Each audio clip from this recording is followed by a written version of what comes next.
الحمدللہ رب العالمین والصلاة والسلام علی النبی الامین وعلی آلہ الطاہرین واصحابہ الغر المیامین وعلی اتباعہ اجمعین اما بعد۔ جامعہ رحمانی خانقاہ منگیر کے اس سالانہ اجلاس میں تشریف لانے والے تمام سامعین اعظام اور ہمارے اس اسٹیج پر حاضر حضرات علماء کرام، آج کا یہ اجلاس جو آپ کے سامنے منعقد ہو رہا ہے یہ ایک تاریخی اجلاس ہے۔ آپ سب خوب جانتے ہیں، تاریخ کے اوراق گواہ ہیں کہ 1857 کی جنگ آزادی کے بعد ہندوستانی افق پر جو علمی، تحریکی اور تعلیمی شخصیات نمودار ہوئی ہیں،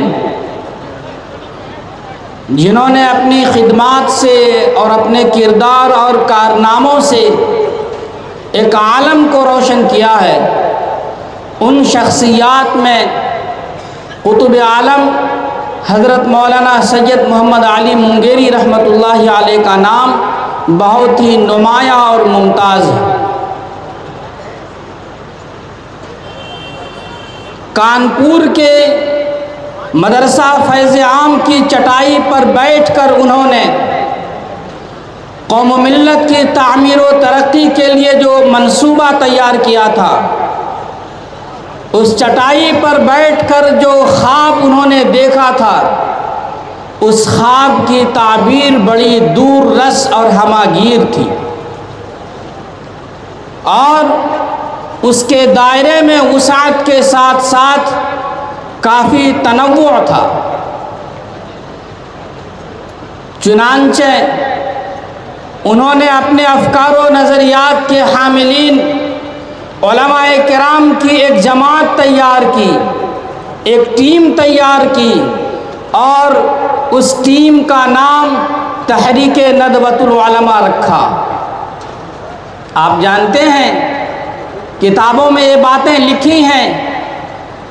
کہ تحریک ندوۃ العلماء کے قیام کے بعد انہوں نے اپنے افکار و نظریات کے لیے تجربہ گاہ کی حیثیت سے، ایک درسگاہ اول کی حیثیت سے دارالعلوم ندوۃ العلماء کی بنیاد رکھی، جو بنیاد اور جو تجربہ بہت ہی کامیاب رہا، جس کے نتائج آج پوری دنیا کے سامنے موجود ہیں۔ لیکن اس کے بعد اپنے پیر و مرشد حضرت فضل رحمہ گنج مراد آبادی رحمۃ اللہ علیہ کے حکم پر آپ کانپور کے قیام کو ترک کر کے بہار کے قدیم ترین شہر منگیر تشریف لے آئے، اور منگیر تشریف لانے کے بعد جو کام ان کے سامنے تھا وہ یہ تھا کہ جو باطل فرقے سر اٹھائے پھر رہے تھے اور اپنے بالوں پر پھیلا رکھے تھے، حضرت نے ان کے خلاف مورچہ سنبھالا اور ڈٹ کر ان کا مقابلہ کیا۔ لیکن ظاہر ہے کہ وہ خود یہ کام اس وقت تک ہی کر سکتے تھے جب تک ان کی حیات باقی رہتی، چنانچہ انہوں نے اپنے افکار و نظریات کے حاملین علماء اور فضلاء کی تیاری کے لیے جامعہ رحمانی منگیر کی شکل میں ایک ادارہ قائم فرمایا۔ یہ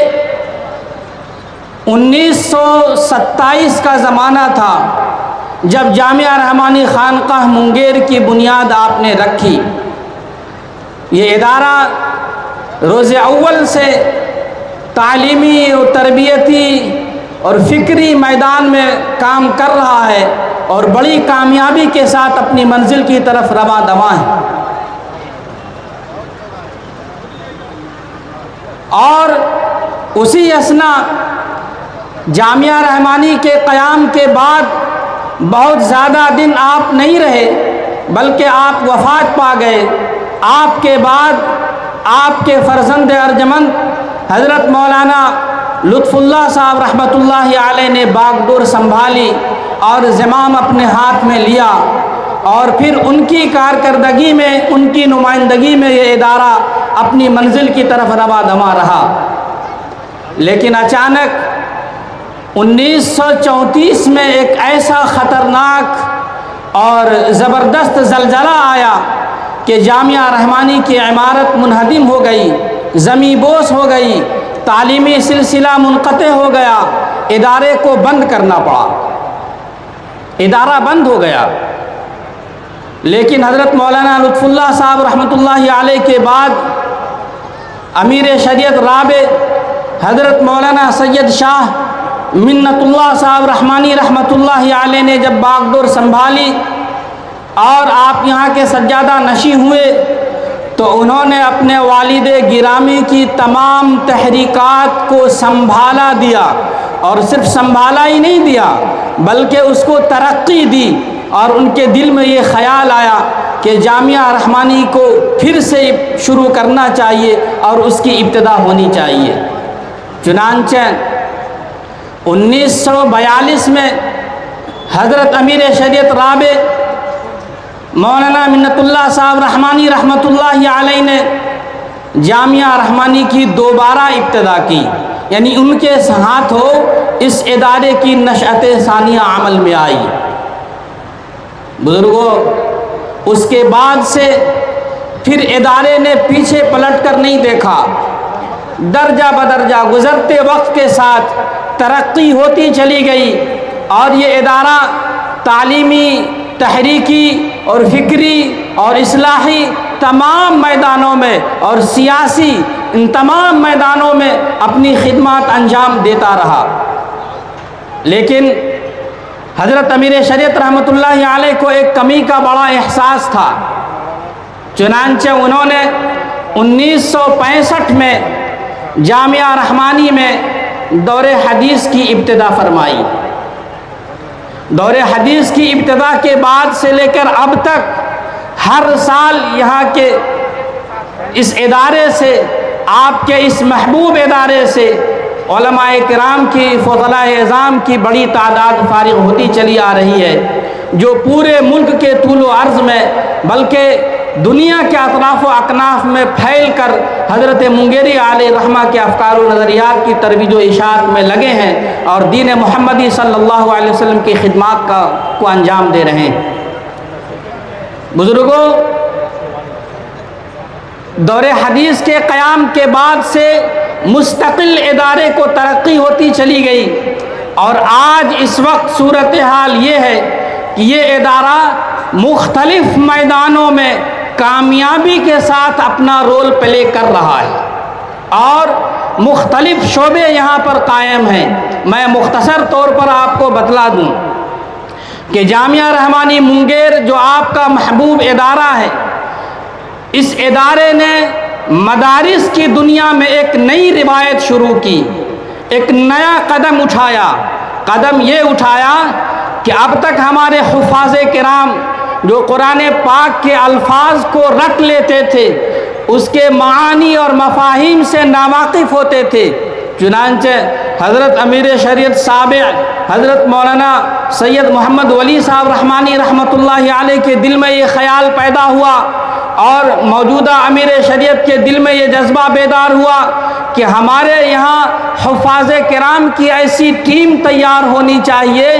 ایسے حفاظ کرام تیار ہونے چاہیے جو قرآن کے الفاظ کو رٹنے کے ساتھ ساتھ اس کے معانی اور مفاہیم سے بھی وہ واقف ہوں۔ چنانچہ آپ کو جان کر بڑی خوشی ہوگی کہ آپ کے اس ادارے سے جو حفاظ کرام فارغ ہو رہے ہیں، آج جن کے سروں پر دستار باندھی جائے گی، وہ حفاظ کرام اگر نماز میں الحمدللہ رب العالمین کی تلاوت کرتے ہیں تو اس کے ترجمے کو بہت حد تک سمجھتے ہیں، اور ٹوٹی پھوٹی زبان میں ہی صحیح آپ سے گفتگو بھی عربی میں وہ کر سکتے ہیں۔ یہ بڑی کامیابی ہے۔ حالانکہ جس زمانے میں یہ تجربہ شروع کیا گیا اس زمانے میں لوگوں کے حلق سے نیچے نہیں اتر رہا تھا، لوگ اس پر تنقید اور تبصرے کرتے تھے، لیکن یہاں کے ہمارے اساتذہ نے اور ہمارے سرپرست کی توجہات نے اس کو صحیح ثابت کر کے دکھلایا ہے کہ جو عزم ہم کرتے ہیں اس کو انجام تک پہنچاتے ہیں۔ آج الحمدللہ ہمارا وہ ادارہ جو دارالحکمت کے نام سے جو شعبہ چل رہا ہے وہ پوری کامیابی کے ساتھ اپنی منزل کی طرف رواں دواں ہے۔ اسی طرح جامعہ رحمانی کے پلیٹ فارم سے ایک اور کام انجام دیا گیا جو تمام طلباء کے لیے کیا گیا، وہ یہ کہ انجمن نادیۃ الادب کے نام سے ایک پلیٹ فارم تیار کیا گیا، جس پلیٹ فارم پر طلباء کو تحریری، تقریری صلاحیتیں ابھارنے کا موقع ملتا ہے، اور اس پلیٹ فارم کی جانب سے یعنی انجمن نادیۃ الادب کی جانب سے پورے سال مختلف نوعیت کے پروگرام ہوتے رہتے ہیں، کوئز، سیرت کوئز کا پروگرام، قرآنی کوئز کا پروگرام، اور اسی تحریری مقابلے، تقریری مقابلے، حتیٰ کہ آپ کو حیرت ہوگی کہ اس پلیٹ فارم سے ایسا بھی پروگرام کیا جاتا ہے طلباء کے درمیان کہ ہمارے طلباء مائک پر حاضر ہونے کے بعد ان کو موضوع دیا جاتا ہے کہ آپ کو اس موضوع پر تقریر کرنی ہے، اور ہمارے طلباء فی البدیہہ برملا طور پر اس موضوع کو بولتے ہیں، 2-4-10 منٹ اس موضوع پر گفتگو کر سکتے ہیں۔ یہ بڑی کامیابی ہے ہماری۔ اس کے علاوہ موجودہ امیر شریعت چونکہ جہاں دیدہ شخصیت کے مالک ہیں،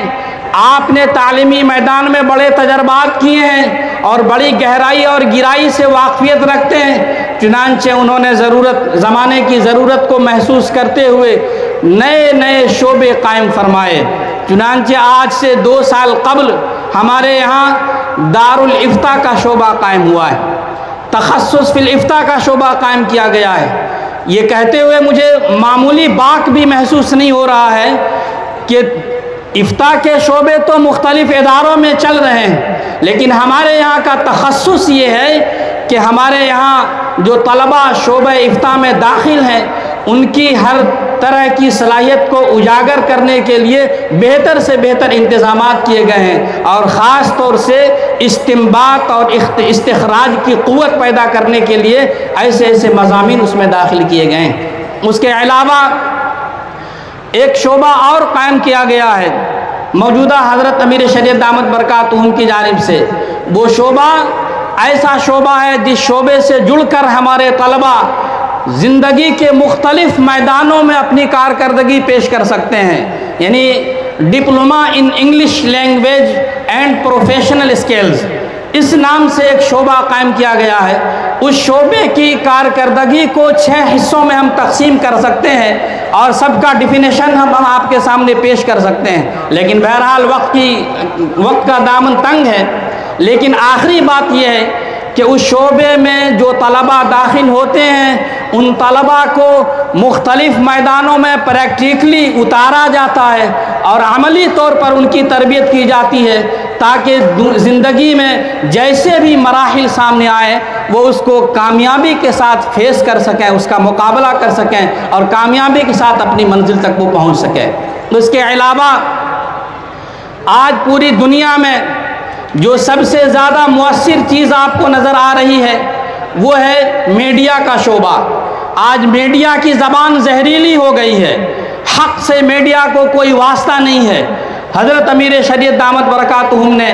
یہ فکر کی کہ یہاں صحافت کا ایک شعبہ قائم فرمایا، اور اس شعبے میں ہمارے وہ طلباء داخل ہوتے ہیں جو مختلف اونچے درجے کے ہوتے ہیں۔ ان طلباء کو صحافتی تربیت دی جاتی ہے، میڈیائی نوک پلک سے انہیں واقف کرایا جاتا ہے، اور چونکہ میڈیا کا میدان ہمارے لوگوں سے خالی تھا اس لیے اس میدان میں اپنے افراد بھیجنے کے لیے افراد تیار کیے جاتے ہیں۔ تو یہ ایک مختصر سا خاکہ تھا جامعہ رحمانی منگیر کا جو میں نے آپ کے سامنے پیش کیا ہے۔ مجموعی طور پر میں سمجھتا ہوں کہ آپ میں سے ہر فرد جامعہ رحمانی کی کارکردگی سے واقف ہیں، لیکن اگر مجھ سے آپ پوچھنا چاہیں تو اجمالی طور پر، خلاصے کے طور پر، نتیجے کے طور پر میں یہ بات کہہ سکتا ہوں کہ جامعہ رحمانی منگیر کا یہ پلیٹ فارم ایسا ہماگیر پلیٹ فارم ہے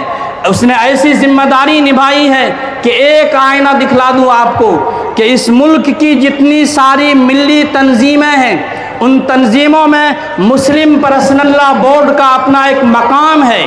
اور ایسا متحرک اور فعال پلیٹ فارم مجھے نظر نہیں آتا ہے۔ اس بورڈ کی کارکردگی میں اور اس کے استحکام میں اور اس سے پیچھے جائیے تو اس کے قیام میں خانقاہ رحمانی اور جامعہ رحمانی منگیر کے لوگوں کا، یہاں کے بزرگوں کا، یہاں کے سجادگان کا کردار رہا ہے۔ اس کے علاوہ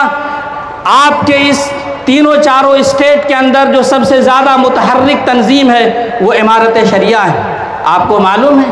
اس امارت شریعہ کو جامعہ رحمانی کے پلیٹ فارم سے، یعنی یہاں کے چشمہ صافی سے جن لوگوں نے فیض اٹھایا اور فیض حاصل کر کے اپنے آپ کو کسی قابل بنایا، ان میں 2 افراد ایسے ہیں کہ جو یہاں سے صدر بنائے گئے۔ یہاں سے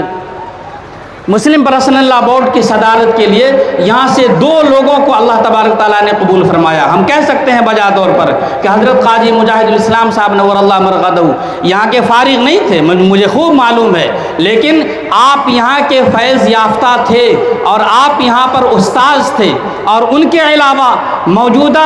صدر جو ہیں بورڈ کے حضرت مولانا خالد سیف اللہ صاحب رحمانی، ان حضرات کے وہ نام ہے جن کا نام لے کر ہمارا سینہ فخر سے پھول جاتا ہے اور فخر سے ہمارا سینہ جو ہے چوڑا ہو جاتا ہے۔ اس کے علاوہ اسی پرسنل لا بورڈ کے 2 جنرل سیکریٹری بھی اسی پلیٹ فارم سے تیار ہوئے اور بورڈ کو ملے، یعنی